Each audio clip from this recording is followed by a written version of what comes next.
శ్రీదేవి గారు నమస్తే అండి.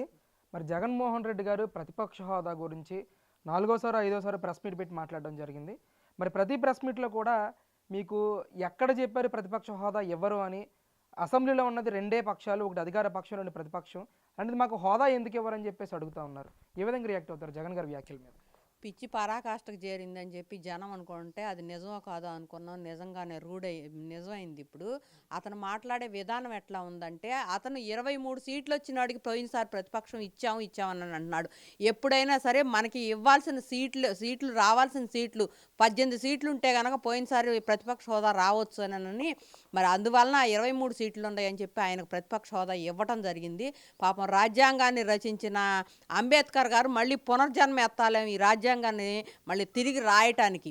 ఆయన పునర్జన్మ ఎత్తినప్పుడు మాత్రమే ఇది వీలు పడిద్దేమో. మరి పిచ్చి పిచ్చి మాటలు మాట్లాడటం ఇష్టం వచ్చినట్టుగా. మరి మొన్న రోజు హడావుడిగా అసెంబ్లీకి వచ్చి మరి మాకు మళ్ళీ ఏమైనా బై ఎలక్షన్ వచ్చిద్దేమో, నా సీట్ క్యాన్సిల్ అయిపోయిద్దేమో అని చెప్పి హడావుడిగా వచ్చి హడావుడిగా మాట్లాడటం. మాట్లాడేదానికి ఒక్క రీజన్ కూడా లేకుండా మాట్లాడుతున్నారు. ఈ పార్టీ పిచ్చి తొగ్లక్ పార్టీ అని చెప్పేసి జనం అంటుంటే అదేమో అనుకున్నా అది నిజమే అయ్యేటట్టుంది. కొంతమంది మాట్లాడుతున్నారు ఈ పార్టీ అంతరించిపోవటానికి సిద్ధంగా ఉందని అంటున్నారు. పార్టీకి ఎన్ని సంవత్సరాలు ఉంది ఏంటి, పార్టీ విధానం ఏంటి, పార్టీలో మరి నువ్వు అధికారంలోకి వచ్చి నాకు ఏం చేసావంటే, మరి ఎట్లా చేసావో ఏం చేసావో జనం చూస్తున్నారు. నీకు ప్రతిపక్ష హోదా ఇవ్వమని కూడా జనం కోరుకోవట్లే నన్ను అడిగితే.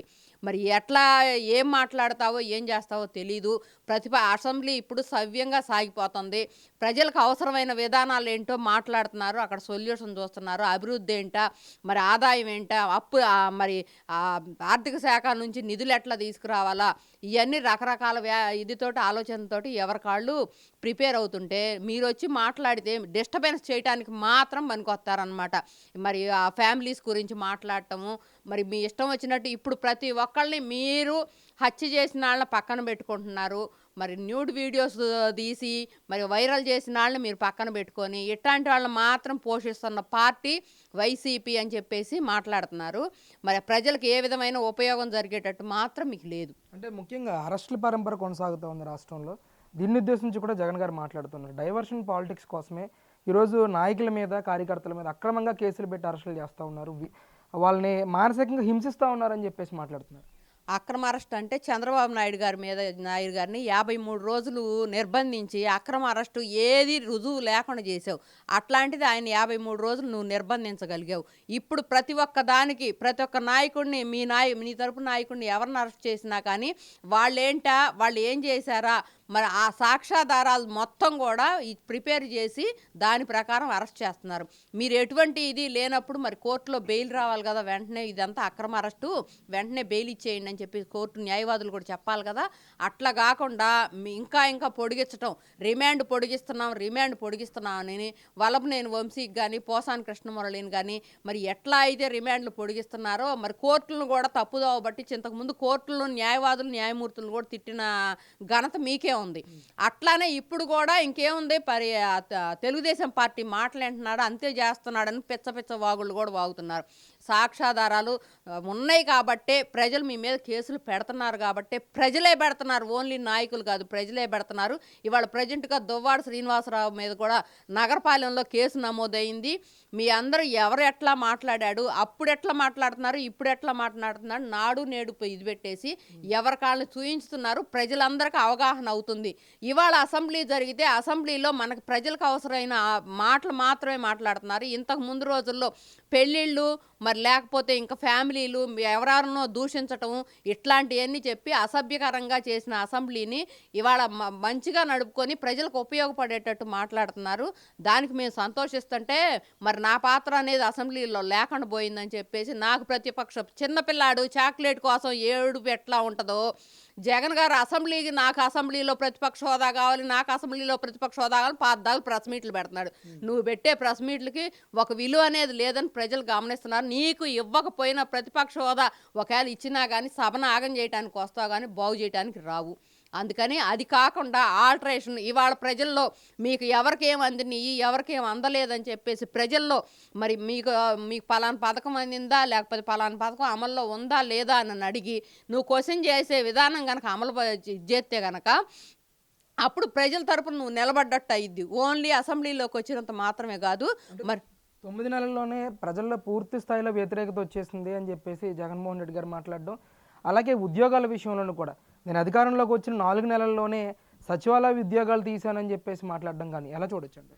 సత్యదూరమైన మాట్లాడటం అంటే వైసీపీకి చెల్లుబాటు అయింది. ఎప్పుడు కూడా ఆయన మేము ఫ్యాక్టరీ తెచ్చావు ఎక్కడెన్ని ఉద్యోగాలు ఇచ్చావని మేము ఎన్నోసార్లు క్వశ్చన్ చేసాం. మా క్వశ్చన్కి ఒక్కటి కూడా సమాధానం లేదు.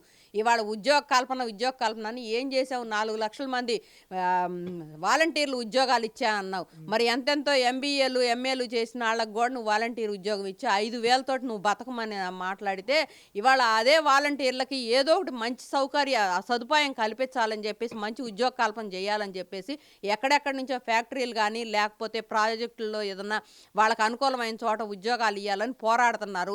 9 నెలల్లోనే నువ్వు విమర్శ చేస్తున్నావు. 5 సంవత్సరాల్లో నువ్వు చేసిన పనేంటి అని కూడా మేము కూడా క్వశ్చన్ చేయాల్సి వస్తుంది. నిన్నగా మొన్న ఎమ్మెల్సీ ఎలక్షన్లో జరిగింది ఏంటో పట్టభద్రులు వాళ్ళందరూ మామూలు నార్మల్ ప్రజలైతే కాదు, లేకపోతే మందు బాటిల్కో నోటుకో అమ్ముడు పోయిన వాళ్ళు మాత్రం కాదు కదా. వాళ్ళందరూ చదువుకున్న పట్టభద్రులు. వాళ్ళు ఎటువంటి ఓట్లు వేశారో చూసాము. మరి నాకు పట్టభద్రుల ఎలక్షన్లో ఇంత ఇదిగా అన్యాయం జరిగింది, ఇంత ఇదిగా రిగ్గింగ్ చేస్తారని చెప్పి నేను ఎప్పుడు అనుకోలేదని చెప్పి జస్ట్ ఇప్పుడే ప్రెస్ మీట్ ఒకటి పెడుతున్నాడు. ఆ ప్రెస్ మీట్లో మేము అప్పుడు చూసాం 10th క్లాస్ వాళ్ళని తీసుకొచ్చి తిరుపతిలో నువ్వు అన్ని ఓట్లు వేయించింది కూడా చూస్తానే ఉంటాము. దాన్ని బట్టి నువ్వు మాత్రం కాస్త నోరు అదుపులో పెట్టుకొని ప్రజల్లోకి వచ్చి అమ్మ మీకు ఏం సౌకర్యాలు కావాలి, ఏం చేస్తున్నావు, మేము ప్రభుత్వాన్ని ప్రశ్నిద్దాము, నాతో పాటు మీరు రండి అంటే నీ పక్కన ఒక 100 మంది కనుక ప్రజలు కనుక వస్తే మేము చాలా హర్షిస్తాం. ఇవాళ నీ అమ్మటి రావటానికి 10 మంది కూడా సిద్ధంగా లేరు. దాన్ని బట్టి నువ్వేంటా నీ ఇదేంటని చూడాలి. ఇవాళ రీసెంట్గా చూస్తున్నాం వివేకానంద హత్య కేసులో వరుస హత్యలో అనారోగ్యంతో మృతి చెందటాలో ఇవన్నీ చూస్తున్నాం. మరి నెక్స్ట్ టార్గెట్ సునీత అని చెప్పేసి కూడా ట్రోల్ అవుతూ ఉంది. ఇట్లా ఈ రకంగా నీ వెనకున్న కంతలు నువ్వు చూసుకోవు. మరి నీ వెనకున్న అనంతబాబు డోర్ డెలివరీలు దాన్ని క్లియర్ చేయవు. ఇవన్నీ కాకుండా ఏదేదో నేను మాట్లాడేస్తున్నా చెల్లేస్తున్నా అంటే ప్రజలైతే నమ్మరు. అందుకే కూటమి ప్రభుత్వానికి 164 సీట్లు ఇచ్చి నీకు 11 సీట్లు ఇచ్చి ఇంటూ కూర్చోబెట్టారు.